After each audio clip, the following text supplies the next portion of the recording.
പ്രിയപ്പെട്ടവരെ, ജീവിതമാർഗം മുട്ടിപ്പോയവർ, കമ്പനിയിൽ നിന്ന് ടെർമിനേറ്റ് ആയി പോയവർ, തിരിച്ചു കയറാൻ പറ്റാതിരിക്കുന്നവർ, വിസ ഉണ്ട് പക്ഷെ ജോലിയില്ല, കോൾ ഫോർ ചെയ്യുന്നില്ല, അങ്ങ് ധർമ്മസങ്കടത്തിയിരിക്കുന്നവരുണ്ട്. ഭാര്യ ഭർത്താക്കന്മാർ തമ്മിൽ അകന്ന് ജീവിക്കുന്നവർ, അവർക്ക് ഒരുമിച്ച് ജീവിക്കാൻ ആഗ്രഹമുണ്ട്. അതിൽ ആർക്കെങ്കിലും ഒരാൾക്ക് ആഗ്രഹമുണ്ടെങ്കിൽ കർത്താവിൻ്റെ നാമത്തിൽ അവർക്ക് വേണ്ടി പ്രാർത്ഥിക്കുന്നു. 16 ദിവസം ഡേറ്റ് ഇട്ടിട്ടുണ്ട് നിങ്ങൾ ഒരുമിച്ച് താമസിക്കാൻ വേണ്ടി. വെള്ളമില്ലാത്തവരെ,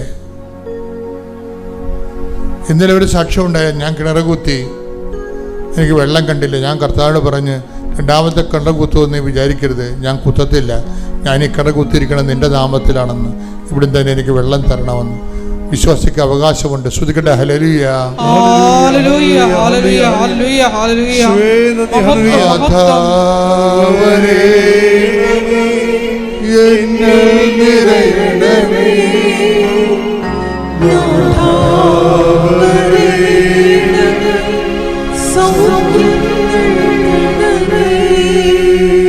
കർത്താവ് ജീവനോടെ മഹത്വപൂർണനായി ആരാധ്യനായി അനുഗ്രഹദാതാവായി നിൽക്കുന്ന സമയമാണ്. അമ്മ പരിശുദ്ധമ്മ ദേവമാത നമുക്കിൻ്റെ മാധ്യസ്ഥം വഹിക്കുന്നു. നിങ്ങൾ സന്തോഷമായിരിക്കണം. ഓൺലൈനിലുള്ളവരും ഇപ്പോൾ സന്തോഷത്തോടെ പ്രാർത്ഥിക്കണം. കാരണം നമ്മൾ ദൈവത്തിൻ്റെ സാക്ഷാത് ദൈവത്തിൻ്റെ തിരുസന്നിധിയിൽ അവിടുത്തെ അമ്മയായ പരിശുദ്ധ കന്യാമറിയത്തിൻ്റെ നമുക്ക് വേണ്ടി മാധ്യസ്ഥത്തിലാണ് നമ്മൾ നിൽക്കുന്നതെന്ന് ഓർക്കണം. വിശ്വാസത്തിനെതിരെ സംസാരിക്കുന്നവരെ പുച്ഛത്തോടെ പുറന്തള്ളണം. നീ നിന്റെ വിശ്വാസമായി നീ മുന്നോട്ട് പോകും. നമ്മൾ നേടും, കൃപ ധരിക്കും, നമ്മൾ ജയിക്കും. ശ്രുതികട ഹല്ലേലൂയ. ഹല്ലേലൂയ ഹല്ലേലൂയ ഹല്ലേലൂയ ഹല്ലേലൂയ. മഹത്വം മഹത്വം, ആരാധന ആരാധന. ഹല്ലേലൂയ ഹല്ലേലൂയ ഹല്ലേലൂയ. നമ്മൾ ജയിക്കും, കൃപ ധരിക്കും, അമ്മയോടും കൂടെ ജോലിക്കും. എല്ലാവരും നമ്മൾ ജയിക്കും, കൃപ ധരിക്കും, അമ്മയോടും കൂടെ ജോലിക്കും.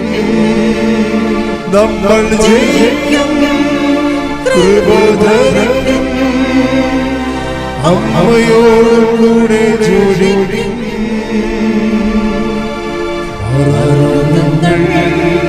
മാറിപ്പോകുന്നേ അമ്മയോടൊപ്പം ആരാധിക്കുന്നു. മാറാരോഗങ്ങൾ മാറിപ്പോകുന്നേ അമ്മയോടൊപ്പം ആരാധിക്കുന്നു. പരിശുദ്ധ പരമദിവ്യകാരുണ്യത്തിന് എന്നേരവും ആരാധനയും സ്തുതിയും പുകഴ്ചയും ഉണ്ടായിരിക്കട്ടെ. കൊച്ചുമക്കളുടെ സ്വഭാവ വൈകല്യങ്ങൾക്ക് വേണ്ടി പ്രാർത്ഥിക്കുന്നവരുണ്ട്. കൊച്ചുമക്കളെ പള്ളിക്കൂടത്തിൽ വിട്ടിട്ട് അവർ സ്കൂളിൻ്റെ കാര്യങ്ങളും നോക്കാതെ എപ്പോഴും വീഡിയോ ഗെയിം കളിച്ചുകൊണ്ടിരിക്കുന്നവരുണ്ട്.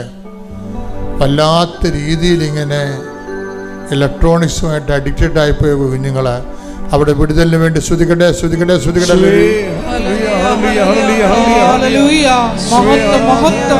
നമ്മൾ ജയിക്കും. ശ്രുതികട്ടെ ഹല്ലേലൂയ. നമ്മൾ ജയിക്കും, കൃപ ധരിക്കും, അമ്മയോടും കൂടെ ജോലിക്കും.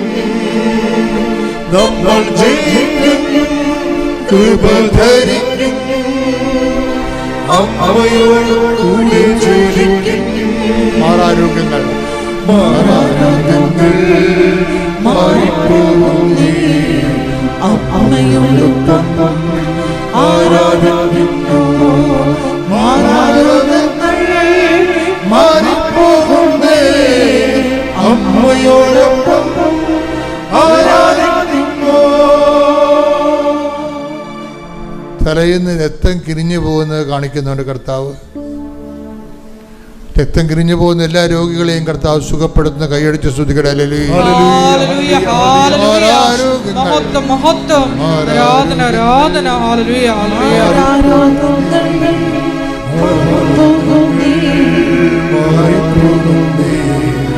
അമ്മയോടൊപ്പം ആരാധിക്കുന്നു. മാറാരോഗങ്ങൾ മാറിപ്പോകുന്നേ, അമ്മയോടൊപ്പം ആരാധിക്കുന്നു.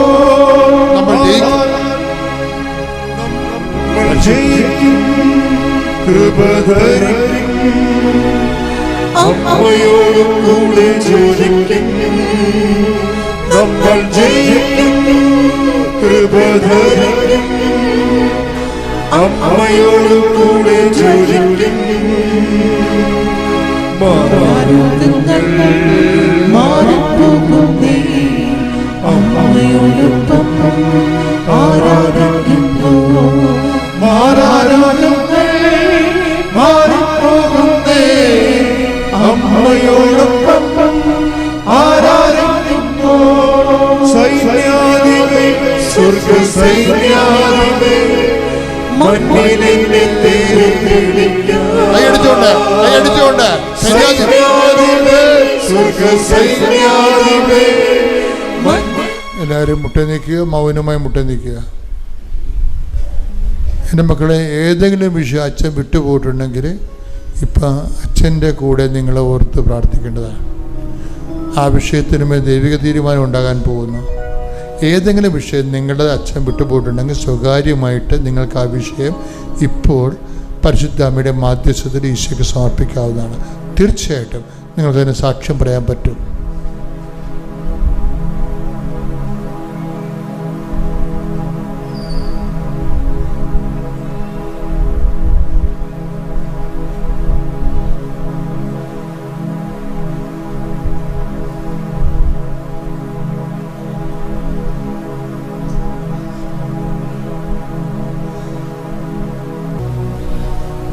ബ്രെയിനിൻ്റെ അസുഖമുള്ള കുറേ ആൾക്കാർ കർത്താവ് സുഖപ്പെടുന്നതായിട്ട് സന്ദേശമുണ്ട്.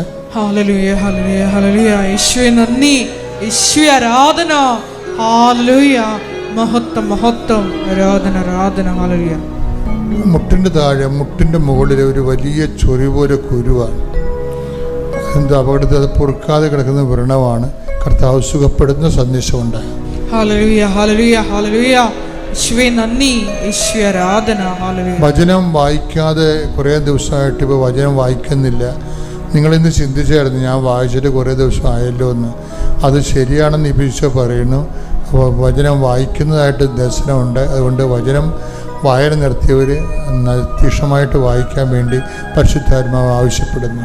ഹല്ലേലൂയ, ഹല്ലേലൂയ, ഹല്ലേലൂയ. യേശുവേ നന്ദി, യേശുവേ ആരാധന. ഹല്ലേലൂയ. സമാപനാശീർവാദം.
പരിശുദ്ധ പരമ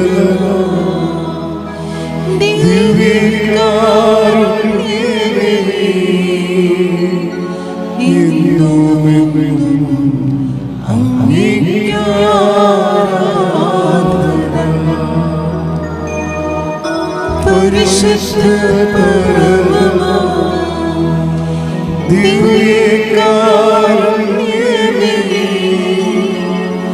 എന്നുമെന്നും അങ്ങേക്ക് ആരാധന. പരിശുദ്ധ പരമ ദിവ്യകാരുണ്യമേ, പരിശുദ്ധ പരമ ദിവ്യകാരുണ്യമേ,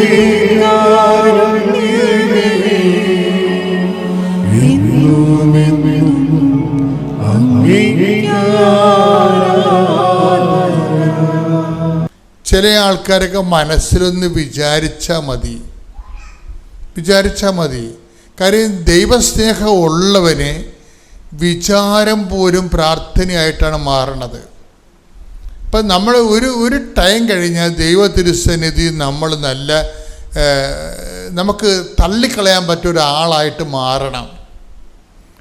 ഒരു ടൈം കഴിഞ്ഞാൽ ദൈവത്തിന് തള്ളിക്കളയാൻ പറ്റാത്ത ഒരാളായിട്ട്, അതായത് ഈ ജെയ്മി അവസാനം പറയുന്നൊരു വാക്ക് ഞാനിവിടെ ചുവപ്പ് മഷി എഴുതി വെച്ചിട്ടുണ്ട്. എന്താ എഴുതിയിരിക്കണമെന്നറിയാമോ? ദൈവസന്നിധി കണ്ണുകൾ ഉയർത്തി നിൽക്കാൻ പറ്റാത്ത എന്തെങ്കിലും എന്നിലുണ്ടെങ്കിൽ അത് മാറ്റാൻ ഉടമ്പടി ജീവിതം എന്നെ സഹായിച്ചിട്ടുണ്ടെന്ന്. എന്നെ വർത്തമാനം പറയണേ? എന്താ പറഞ്ഞിരിക്കണേ അവർ? ദൈവസന്നിധിയിൽ കണ്ണുകൾ എന്ന് പറഞ്ഞ് ദൈവസന്നിധിയിൽ കണ്ണുകൾ ഉയർത്തി നിൽക്കാൻ പറ്റാത്ത എന്തെങ്കിലും നമ്മിലുണ്ടെങ്കിൽ അത് മാറ്റാൻ ഉടമ്പടി ജീവിതം നമ്മെ സഹായിക്കും. അപ്പൊ ഇത്രയും സ്കാൻ ചെയ്തിട്ടാണ് അവരിതിനെ ഈ വിഷയം അവതരിപ്പിക്കുന്നത്. ഉടമ്പടി എന്താണ് അവർക്ക് നൽകിയതെന്ന് ചോദിച്ചാൽ അവർ പറയുന്ന ഒറ്റ വാക്ക് എന്താണ്? എനിക്ക് ദൈവ തിരുസന്നിധിയിലെ കണ്ണുകൾ ഉയർത്തി ധൈര്യത്തോടെ നിൽക്കാം. അതെന്നെ ധൈര്യത്തോടെ നിർത്തുന്നത് ആരാണ്? എൻ്റെ ഉടമ്പടി ജീവിതമാണ്. ദൈവ തിരുസന്നിധിയിൽ എനിക്ക് ധൈര്യമായിട്ട് ചോദിക്കാം. ദൈവം തരികയോ തരാതിരിക്കുകയോ അത് ദൈവത്തിൻ്റെ വിഷയമാണ്. അതിലെനിക്ക് പ്രശ്നമല്ല. പക്ഷേ എനിക്ക് ചോദിക്കാനുള്ള ഒരു ആംബിയർ ഉണ്ട്. എന്താ കാര്യം? ഞാൻ ദൈവതിരുസന്നിധിയിൽ കണ്ണുകൊള്ളയെടുത്ത് നിൽക്കാനുള്ള ധൈര്യം എനിക്ക് തന്നത് ആരാണ്? എൻ്റെ ഉടമ്പടി ജീവിതമാണ്. അപ്പോൾ ഉടമ്പടി ജീവിതം എന്നാണ് അവർ പറയണത്. ഞാനൊരിക്കലും ഉടമ്പടി ജീവിതമെന്ന് പറഞ്ഞിട്ടില്ല. കാരണം ജനങ്ങൾ അവരുടെ അനുഭവത്തിലൂടെ ഉടമ്പടി ജീവിതമെന്ന് പറയാൻ തുടങ്ങിയപ്പോഴാണ് ഞാനും ഉടമ്പടി ജീവിതമെന്ന് പറയാൻ തുടങ്ങിയത്. കാര്യം ഉടമ്പടി ഒരു ജീവിത രീതിയാണത്. ആ ഉടമ്പടി ജീവിതത്തിലൂടെ ഒരു വ്യക്തിക്ക് ഉണ്ടാകുന്ന സംഭവം എന്താണ്? ദൈവത്തിൻ്റെ തിരുസന്നിധിയിൽ കണ്ണുകൾ ഉയർത്തി നിൽക്കാൻ നമുക്ക് ആശങ്കയില്ലാതെ, സംശയമില്ലാതെ, ഞെട്ടുറപ്പോടുകൂടി നിൽക്കാൻ പറ്റും. കാര്യം എന്താണ്? അവരുടെ പ്രവർത്തനത്തിൻ്റെ രീതിയാണ്. കന്നഡയും ഇംഗ്ലീഷുകാരുടെ ഇംഗ്ലീഷും ഹിന്ദി അത്രയും ഭാഷയ്ക്ക് നൈപുണ്യം ഇല്ലെങ്കിൽ പോലും ആദ്യം പതർച്ചൊന്നുമില്ലാതെ കർത്താവിനെ സുവിശേഷ വേല. അപ്പോൾ ഇത് ചെയ്യണത് എന്താണ്? ഇത് ചെയ്യണത് ഇവർ 12 മണിക്കൂർ ജോലി കഴിഞ്ഞിട്ടാണ് ചെയ്യണത്. 12 മണിക്കൂർ ജോലിയുണ്ട് അവർക്ക് അവരുടെ ഓഫീസിൽ. അത് കഴിഞ്ഞിട്ടാണ് ഇവർ ചെയ്യണത്.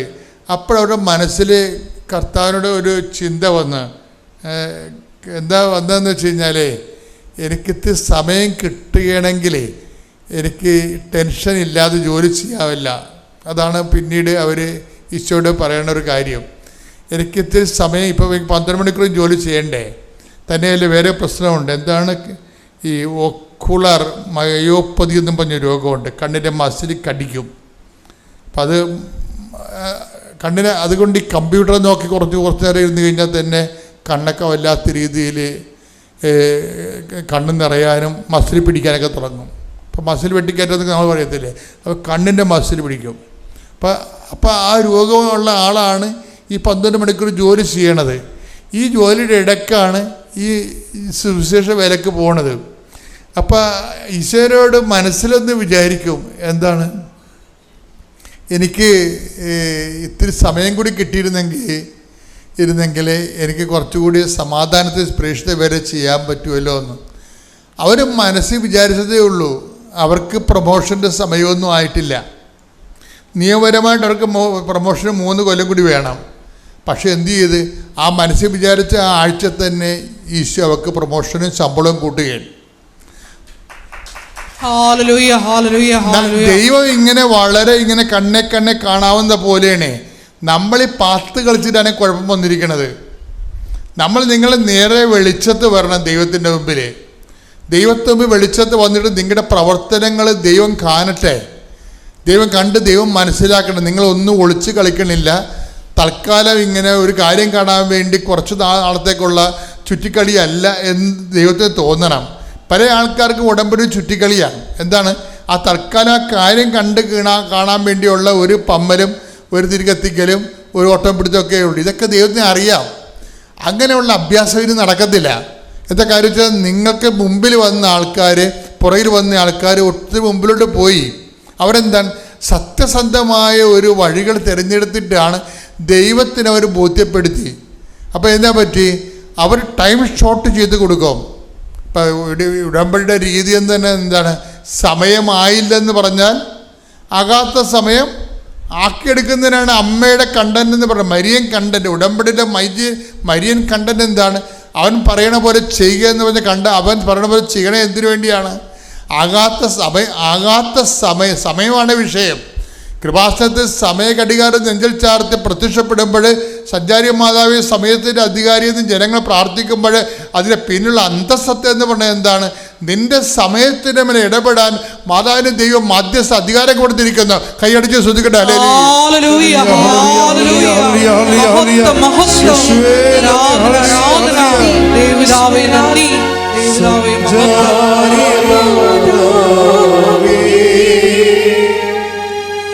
കൃപയുടെ കൂടാരമേ,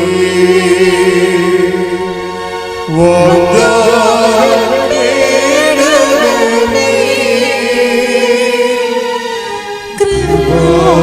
കൃപാസനത്തിൻ്റെ അമ്മേ, വാഗ്ദാനമേ,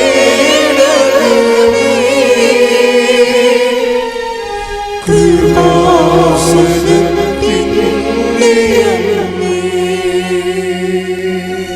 ഈ ട്രാൻസ്ഫർ ഇതോടുകൂടി പ്രൊമോഷനോട് കൂടി എന്നാ ചെയ്ത്, ബോണസ് കൂടി, പിന്നെ ഇൻക്രിമെൻ്റ് കൂടി. ഇവർ പ്രതീക്ഷിക്കാത്ത ഓരോ കാശ് ഇവർക്ക് കിട്ടി. ഈ കാശൊക്കെ പിടിച്ചുകൊണ്ടിരിക്കുമ്പോൾ എന്തെങ്കിലും ചെയ്യണം, ഇത് വേണ്ടി ആർക്ക് ചെയ്യണം, ആർക്കെങ്കിലും ഈശോയുടെ പേരിൽ ഉടമ്പടിയുടെ പേരിൽ എന്തെങ്കിലും ചെയ്യണമെന്ന് പറഞ്ഞുകൊണ്ടിരിക്കുകയാണ്. അപ്പോഴൊരു നേഴ്സ് വന്ന് ഇവരെ കാണാം. ഇവർ സ്ഥിരമായിട്ട് പോകുന്ന ഗവൺമെൻറ് ആശുപത്രിയിൽ നേഴ്സ് പറയും, നിങ്ങൾ എന്നോടൊരു പറഞ്ഞില്ലേ സഹായിക്കാനുള്ള ആരെങ്കിലും കാണുമെങ്കിൽ പറയണമെന്ന്. ഞാനൊരാളെ കണ്ടിട്ടുണ്ടെന്ന് പറഞ്ഞു. ഒരാളുടെ അടുത്ത് ചെല്ലും. ആൾ ചെല്ലുമ്പോൾ അയാൾക്ക് കൈയും കാലം തളർന്നിരിക്കുകയാണ്. അപ്പം അയാളോട് ചോദിക്കും, നിങ്ങൾക്ക് എന്താ വേണ്ടെന്ന് ചോദിക്കും. അപ്പം അയാൾ കരഞ്ഞ് പ്രാർത്ഥിച്ചുകൊണ്ടിരിക്കുകയാണ് കഴിഞ്ഞ ആഴ്ചയിൽ. എന്താണ്, ഒരു കസ്റ്റമൈസ് വീൽ ചെയർ കിട്ടാൻ വേണ്ടി. അപ്പോൾ പറഞ്ഞ് എനിക്കൊരു കസ്റ്റമൈസ് വീൽ ചെയർ തന്നാൽ മതി എന്ന് പറയും. അപ്പോൾ ഉള്ള വിഷയം എന്ന് പറയണത് അയാൾക്ക് കൈയും കാലം തളർന്നിരിക്കുകയാണ്. അപ്പോഴേ അദ്ദേഹത്തിന് ഇങ്ങനെയുള്ള മനുഷ്യരൊക്കെ ഈ ഭൂമി ജീവിച്ചിട്ടുണ്ട്. കൈയും കാര്യമൊക്കെ നിങ്ങൾ ഉയർത്തി സ്തുതിക്കാൻ നേരത്ത് ഓർക്കണം, ദൈവത്തോട് നന്ദി പറയണം നമ്മൾ, ഞാനായാലും നിങ്ങളായാലും.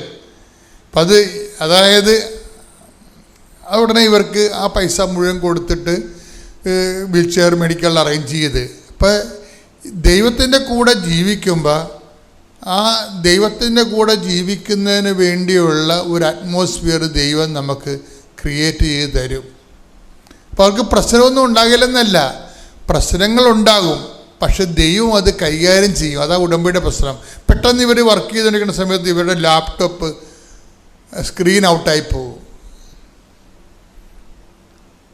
ഒരു വർക്ക് ചെയ്തുകൊണ്ടിരിക്കുന്ന സമയത്ത് ലാപ്ടോപ്പ് എന്താ പറയണത്, സ്ക്രീനെ ഒന്നും കാണത്തില്ല, അത് കട്ടായി പോകും. ഇവരെങ്ങനെ കിണഞ്ഞ് വിഷമിച്ച് ഇത് നന്നാക്കിയിട്ടും ലാപ്ടോപ്പ് നന്നാക്കാൻ പറ്റണില്ല. അപ്പോൾ പിന്നെ അവർക്ക് വർക്ക് തീർന്ന്. അപ്പോൾ അവർ ഉടനെ അപ്പം മനസ്സിൽ ചിന്തിച്ച് എന്നാൽ വില്ലേജ് ഓഫീസിലോട്ട് പോകാമെന്ന് വിചാരിച്ച്. എന്താ കാര്യം എന്ന് വെച്ച് കഴിഞ്ഞാൽ അവർ വീട്ടിൽ ഇരുന്ന് ഹോംവർക്ക് ചെയ്യണ സമയത്താണ് ഈ സംഭവിക്കണത്. കോട്ടയത്ത് അവർ വില്ലേജ് ഓഫീസിൽ പോയത് എന്തിനാണെന്ന് വെച്ച് കഴിഞ്ഞാൽ അവർ ബാംഗ്ലൂർ ആയത് കാരണം നാട്ടിൽ റീസർവേ നടത്തിയപ്പോൾ തണ്ടപ്പേര് മാറിപ്പോയി. നിങ്ങൾക്കറിയാൻ എന്ത് പുലിവാലാണെന്ന്. നമ്മളൊക്കെ നാട്ടിലില്ലെങ്കിൽ അവർ റീസർവേ നടത്തിയിട്ട് പോകും, നമ്മുടെ പറമ്പ് വേറെ ആരുടെങ്കിലും പേരിലായിരിക്കും. പിന്നെ കരമടക്കാൻ പറ്റത്തില്ല. അങ്ങനെ കരമടക്കാൻ പറ്റാതെ 2 കൊല്ലമായി ഒരു പുരയിടത്തിന് കരമടക്കാൻ പറ്റാതെ കിടക്കുകയാണ്. അപ്പോൾ അതിന് ഇപ്പോൾ ലാപ്ടോപ്പ് ഓഫായപ്പോൾ അവർ വിചാരിച്ച് എന്നാൽ കിട്ടുന്ന സമയത്ത് വില്ലേജ് ഓഫീസിൽ പോയിട്ട് കരമടക്കാനുള്ള അത് കാര്യം ഇനി 2ാമത് സർവേ ചെയ്തിട്ട് 2ാമത് ഭൂമി അളന്നിട്ട് ആണ് ഇനി അത് നമുക്ക് കരമടക്കാൻ പറ്റാത്തുള്ളൂ. 2ാം സർവേ നടത്തണം, അത് വലിയ പാടാണ്. ഇവർ വില്ലേജ് ഓഫീസിൽ ചെന്ന് വില്ലേജ് ചെന്നപ്പോൾ വില്ലേജ് ഓഫീസർ സീരിയസ് ആയിട്ട് ഫോണിൽ എന്ത് സംസാരിച്ചുകൊണ്ടിരിക്കുകയാണ്. സംസാരിച്ചുകൊണ്ടിരിക്കുന്ന സമയത്ത് അതിക്ക് മുമ്പ് വില്ലേജ് ഓഫീസിന് മുമ്പ് അവിടെ ഒരു LD ക്ലർക്ക് UD ക്ലർക്ക് ഉണ്ടാകുമല്ലോ, സൂപ്രണ്ട്, അല്ലെങ്കിൽ അവരെ കണ്ടപ്പോൾ പറഞ്ഞ്, മാഡം ഒരു പണി നടക്കത്തില്ല, റീസർവേക്കാരെ കൊണ്ടിവിടെ പൊറുതി മുട്ടിയിരിക്കുകയാണ്. 3 കൊല്ലത്തെ ആപ്ലിക്കേഷൻസ് ഇവിടെ ഉണ്ട്, ഇരിക്കണ ഫയൽ കണ്ടില്ലേ, 3 കൊല്ലം. ഇപ്പം അങ്ങോട്ട് കയറണ്ട, കാര്യം 3 കൊല്ലം മുമ്പ് തന്നത് പോലും ഞങ്ങൾക്ക് പോയി അളക്കാൻ പറ്റിയിട്ടില്ല. ഇതിന് ഒത്തിരി കംപ്ലൈൻറ്റുകൾ കിടക്കണ കാരണം ഇതൊന്നും നടക്കത്തില്ലെന്ന് പറഞ്ഞു. അപ്പോൾ ഇവർ അങ്ങനെ നോക്കിയിട്ട് വില്ലേജ് ഓഫീസിൻ്റെ ഫോൺ വിളിച്ച് തീർന്നപ്പോൾ ഒരു തരി ഉപ്പ് കൊണ്ടുപോയി, ഉടമ്പടി ഉപ്പ് കൊണ്ടുപോയി വില്ലേജ് ഓഫീസിലിട്ട്. കൊച്ചുറാണി, ഞാൻ മലയാറ്റൂരിൽ നിന്ന് വരുന്നു. ഞാൻ 22/4/2022 ഇവിടെ വന്ന് ഉടമ്പടി എടുത്തത്. ഞാൻ 6 നിയോഗങ്ങൾ വെച്ചു. അതിനകത്ത് എനിക്ക് 5 നിയോഗങ്ങളും അമ്മ മാതാവ് എനിക്ക് നടത്തി തന്നു. അതിന് അമ്മ മാതാവിനും ഈശോയ്ക്കും 1000 നന്ദി പറയുന്നു.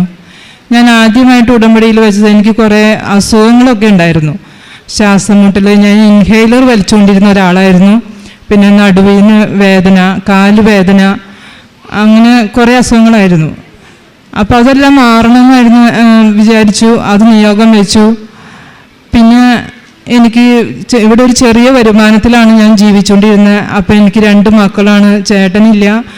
അപ്പം മകള് നേഴ്സിങ്ങിന് പഠിക്കാനായിട്ട് പോയപ്പോൾ എൻ്റെ കയ്യിൽ സാമ്പത്തികമൊന്നും ഉണ്ടായിരുന്നില്ല. അപ്പോൾ ഇതിലും ഇച്ചിരി കൂടി വരുമാനമുള്ളൊരു ജോലി ലഭിക്കണമെന്ന് ഞാൻ ആഗ്രഹിച്ചു. പിന്നെ മോളുടെ വിദ്യാഭ്യാസ ലോണിന് വെച്ചിട്ട് അത് എനിക്ക് പാസ്സായി കിട്ടില്ലായിരുന്നു. ഒരു ബാങ്കിൽ പോയി കഴിഞ്ഞപ്പോൾ അവർ അത് റിജക്റ്റ് ചെയ്തു. 2ാമത്തെ ബാങ്കിൽ വെച്ചു. അവരത് ഓരോ കാരണങ്ങൾ പറഞ്ഞ് ആ പേപ്പർ മാറ്റി വെച്ചതല്ലാതെ നമുക്ക് പാസ്സാക്കി തരുന്നുണ്ടായിരുന്നില്ല. അത് പിന്നെ കടബാധ്യത മാറണമെന്നായിരുന്നു. പിന്നെ മോനൊരു വിദേശത്തൊരു ജോലി ലഭിക്കണമെന്നായിരുന്നു. അപ്പം ഇവിടെ ഞാൻ ആദ്യമായിട്ട് വന്ന് ഉടമ്പടി എടുത്ത് പോയി പത്രമൊക്കെ വാങ്ങിച്ചിട്ട് പോയി. പത്രം ഞാൻ വീടുകളിലൊക്കെ കൊടുത്തെങ്കിലും എനിക്കൊരു പ്രാർത്ഥനയോടൊന്നും ഞാൻ കൊടുത്തില്ല. എല്ലാ ദിവസവും സന്ധ്യാപ്രാർത്ഥനയുടെ കഴിഞ്ഞ ഉടമ്പടി പ്രാർത്ഥനയും പ്രത്യക്ഷീകരണ പ്രാർത്ഥനയൊക്കെ ചൊല്ലും. കൂടുതൽ വിശ്വാസമൊന്നും ഉണ്ടായിരുന്നില്ല. പിന്നെ ഒരു മാസം കഴിഞ്ഞ് ഞാൻ ഇവിടെ ധ്യാനത്തിന് വന്നപ്പോൾ എനിക്ക് കൂടുതൽ പ്രാർത്ഥിക്കാനുള്ളൊരു ചൈതന്യം കിട്ടണമെന്ന് ഞാൻ മാതാവിനോട് പ്രാർത്ഥിച്ചു. എനിക്കൊരു ജോലി, എന്തെങ്കിലും ഒരു അടയാളം അമ്മ മാതാവ് എനിക്ക് ഈ ധ്യാനം കഴിഞ്ഞ് പോകുമ്പോൾ എനിക്ക് കാണിച്ചു തരണമെന്ന് പറഞ്ഞു. ഞാൻ അന്ന് ഇവിടുന്ന് ധ്യാനം കഴിഞ്ഞ് പോയി, മെയ് മാസം ധ്യാനം കഴിഞ്ഞ് പോയി വീട്ടിൽ ചെന്ന് അപ്പോൾ തന്നെ എനിക്ക് ഒരു വിദേശത്തൊരു ഹൗസ് മെയ്ഡിൻ്റെ ജോലിക്കായിട്ട് ഒരാൾ വിളിച്ചു. അങ്ങനെ എനിക്ക് ആ ജോലിയുടെ കാര്യങ്ങൾ മുന്നോട്ട് പോയി. അപ്പം ഞാൻ പിന്നെ തുടങ്ങി പത്രമൊക്കെ കൊടുക്കുമ്പോൾ കൂടുതലായിട്ട് പ്രാർത്ഥിച്ചു കൊടുക്കാനായിട്ട് എനിക്ക് സാധിച്ചു. ഓരോ വീടുകളിലും പ്രാർത്ഥിക്കാനും പിന്നെ രോഗികൾക്ക് വേണ്ടിയിട്ട് കൂടുതലായിട്ട് പ്രാർത്ഥിക്കാനൊക്കെ എനിക്ക് സാധിച്ചു. പിന്നെ എനിക്ക് പെട്ടെന്ന് ദേഷ്യമൊക്കെ വരുമായിരുന്നു. അപ്പോൾ എനിക്ക് ക്ഷമിക്കാനുള്ളൊരു ഇത് തരണേ മാതാവെന്ന് ഞാൻ പ്രാർത്ഥിച്ചു. പിന്നീട് ക്ഷമിക്കാൻ എനിക്ക് സാധിച്ചു. പിന്നെ മകളുടെ ലോൺ പാസ്സാവാതിരുന്ന സമയത്ത് ഞാൻ വീണ്ടും ബാങ്കിൽ ഒന്നുകൂടി പോയി മാനേജറെ കണ്ടു. അപ്പം ഞാൻ ഈ കാശ് രൂപം കൈ പിടിച്ചിട്ടാണ് പോണത്. അപ്പം ഒരു 9 മാസമായിട്ട് പാസ്സാകാതിരുന്ന ലോണായിരുന്നു. അവർ 2022 പേപ്പർ തന്നെ വേണം, ഇത് 21 നിങ്ങൾ തന്നത്, അതുകൊണ്ട് അത് പാസ്സാക്കി തരാൻ പറ്റില്ല എന്ന് പറഞ്ഞു. അപ്പോൾ കോളേജിൽ നിന്നാണെങ്കിൽ അവർ വേറൊരു പേപ്പർ നമുക്ക് തരുന്നുണ്ടായിരുന്നില്ല. അപ്പം ഞാൻ ഈ കാശ് രൂപം കൈ പിടിച്ച് മാനേജർ ചെന്ന് കണ്ട് പറഞ്ഞു, എനിക്കിങ്ങനെ പുറത്തേക്ക് പോകാനുള്ളതാണ്, അപ്പോൾ രക്ഷിതാവായിട്ട് ഒപ്പിടാൻ ഞാൻ മാത്രമേ ഉള്ളൂ. അപ്പോൾ എനിക്കത് ഞാൻ പോണതിന് മുമ്പ് സാറ് പാസ്സാക്കി തരണമെന്ന് സാറിൻ്റെ അടുത്ത് ചെന്ന് പറഞ്ഞപ്പോൾ സാറ് പറഞ്ഞു കുട്ടീനെയും കൂട്ടിയിട്ട് പോരേന്ന് പറഞ്ഞു. അങ്ങനെ ഞങ്ങൾക്ക് ലോൺ 3 ദിവസം കൊണ്ട്, അതായത് ശനിയാഴ്ച ഞാൻ ചെന്നു, സാറിനെ കണ്ടു. സാറ് പറഞ്ഞ ഫോമുകളെല്ലാം ഞങ്ങൾ പൂരിപ്പിച്ചു കൊടുത്തു. പിന്നെ ഞായറാഴ്ച അവധിയായിരുന്നു. തിങ്കളാഴ്ച വീണ്ടും ഞങ്ങൾ ബാങ്കിൽ ചെന്നു. ഉച്ച കഴിഞ്ഞ് സാറ് സ്വന്തമായിട്ട് തന്നെ സാറിൻ്റെ ചിലവിൽ തന്നെ ഞങ്ങളുടെ വീട് കാണാൻ വന്നു. അതിന് സാറ് അത് കഴിഞ്ഞ് എന്നെ ഒരു 6 മണിയായപ്പോൾ, വൈകുന്നേരം ഒരു 6 മണിയായപ്പോൾ സാറ് എന്നെ വിളിച്ചിട്ട് പറഞ്ഞു വേഗം വന്ന് പേപ്പറുകളെല്ലാം ഒപ്പിട്ടോ. എനിക്കപ്പോൾ 11 മണിക്കായിരുന്നു ഫ്ലൈറ്റ്. വേഗം വന്ന് പേപ്പറുകളെല്ലാം ഒപ്പിട്ടോ, ലോൺ പാസ്സാക്കി തരാമെന്ന് പറഞ്ഞു. അത് വലിയൊരു അനുഗ്രഹമായിരുന്നു എൻ്റെ ജീവിതത്തിൽ. പിന്നെ ഞാൻ ആഗസ്റ്റ് മാസം ആദ്യത്തെ ആഴ്ചയിൽ ഇവിടെ വന്നു, അച്ഛനെ കണ്ടു. അച്ഛൻ പറഞ്ഞു, ഞാൻ പറഞ്ഞു അച്ഛനോട് എനിക്ക് കുറേ അസുഖങ്ങളൊക്കെ ഉണ്ട്, ഞാനിങ്ങനെ പുറത്തേക്ക് പോവാണ്. അപ്പം അച്ഛൻ എന്നോട് പറഞ്ഞു, കാശുരൂപം കയ്യിലുണ്ട്, അത് മുറുകെ പിടിച്ച് വിശ്വാസ പ്രമാണം ചൊല്ലിപ്പോയിക്കോ, ഒരു കുഴപ്പമുണ്ടാവില്ല എന്ന്. അതുപോലെ തന്നെ ഇത്രയും നാളായി എനിക്ക് ഇൻഹേലർ പിന്നീട് ഉപയോഗിക്കേണ്ടി വന്നിട്ടില്ല. ഞാൻ 8 മാസം അബുദാബിയിലായിരുന്നു. ആ 8 മാസവും ഞാൻ ഇൻഹേലർ ഉപയോഗിച്ചിട്ടില്ല. പിന്നെ നടുവേദന ഉണ്ടായിട്ടില്ല. പിന്നെ ചെറുതായിട്ട് എന്തെങ്കിലും അസ്വസ്ഥതകൾ വരുമ്പോൾ ഞാൻ അപ്പം തന്നെ വിശ്വാസ പ്രമാണം ചൊല്ലി ഉടമ്പടി തൈലം എടുത്ത് പുരട്ടും. അതപ്പോൾ തന്നെ എനിക്ക് മാറാറുണ്ട്. അവിടെ ചെന്നതിന് നാട്ടിലായിരുന്ന സമയത്ത് എനിക്ക് എന്നും ആശുപത്രി പോകാനേ സമയം ഉണ്ടായിരുന്നുള്ളൂ. ഈ ഉടമ്പടി എടുത്തതിന് ശേഷം എനിക്കങ്ങനെ ഒരു ആശുപത്രി കേസും ഉണ്ടായിട്ടില്ല. പിന്നെ അങ്ങനെ എൻ്റെ കടബാധ്യതകൾ അതോടുകൂടി മാറിക്കിട്ടി. പിന്നെ എൻ്റെ ആഗ്രഹമായിരുന്നു, മോൻ ഷെഫായിരുന്നു, അവന് ബാംഗ്ലൂരായിരുന്നു അവൻ. പക്ഷെ അവന് അവിടെ ശമ്പളമൊന്നും ഉണ്ടായിരുന്നില്ല. അപ്പം വിദേശത്ത് എവിടെയെങ്കിലും ഒരു ജോലി ലഭിക്കണമെന്ന് വിചാരിച്ചു. അങ്ങനെ അവൻ്റെ ഒരു നിയോഗം വെച്ച് ഞാൻ പ്രാർത്ഥിച്ചു. അങ്ങനെ അവൻ്റെ CV കൊടുത്ത് ഡിസംബർ 2-ാം തീയതി ആയിരുന്നു അവൻ്റെ ബർത്ത്ഡേ. അപ്പം ഞാൻ മാതാവിനോട് പറഞ്ഞു, ഡിസംബർ 2-ാം തീയതി അവനൊരു ഗിഫ്റ്റായിട്ട് ആ ജോലിയിൽ എന്തെങ്കിലും ഒരു ഇത് മാതാവ് കാണിച്ചു തരുമെന്ന് പറഞ്ഞു. അവർ ഡിസംബർ 1-ാം തീയതി അവനെ അവിടുന്ന് വിളിച്ചു. പിന്നീട് ഇൻ്റർവ്യൂ നടത്തി. അവർ കമ്പനി തന്നെ നേരിട്ട് അവനെ ദുബായിലേക്ക് ജോലിക്ക് കൊണ്ടുപോയി. നമുക്ക് 1 രൂപ പോലും മുടക്കില്ലാതെ ഇപ്പോൾ 2 മാസമായിട്ട് അവൻ അവിടെ ജോലി ചെയ്യുന്നു, സുഖമായിട്ടിരിക്കുന്നു. പിന്നീട് ഈ കൂടുതലായിട്ട് എനിക്ക് ഇപ്പോൾ ഇത് മറ്റുള്ളവർക്ക് വേണ്ടി പ്രാർത്ഥിക്കാൻ കൂടുതൽ സമയം ഞാൻ കണ്ടെത്താറുണ്ട്. ഞാൻ അവിടെ ആയിരുന്നപ്പോൾ എനിക്ക് പത്രവിതരണമൊന്നും ഇല്ലായിരുന്നു. പക്ഷെ ഞാൻ എല്ലാ ചൊവ്വാഴ്ചയും അച്ഛൻ്റെ ധ്യാനം കൂടും. പിന്നെ എല്ലാ ദിവസവും കുർബാനയിൽ മൊബൈലിലാണെങ്കിലും കുർബാനയിൽ പങ്കെടുക്കും. ഉടമ്പടി പ്രാർത്ഥനയും പ്രത്യക്ഷീകരണ പ്രാർത്ഥനയും എല്ലാ ദിവസവും ചെല്ലും. ഇവിടുത്തെ സമയം അല്ലെങ്കിൽ പോലും അവിടുത്തെ സമയത്തിൽ ചെല്ലും. അങ്ങനെ കൂടുതലായിട്ട് വിശ്വാസത്തിലേക്ക് വരാൻ പറ്റി എനിക്ക് മക്കൾക്കും എന്നുള്ളതാണ് എനിക്ക് ഏറ്റവും കിട്ടിയൊരു അനുഗ്രഹമായിട്ട് എനിക്ക് പറയാനുള്ളത്. ഇത്രയും അനുഗ്രഹങ്ങൾ തന്ന പരിശുദ്ധ അമ്മയ്ക്കും ഈശോയ്ക്കും കോടാനുകോടി നന്ദി അർപ്പിക്കുന്നു.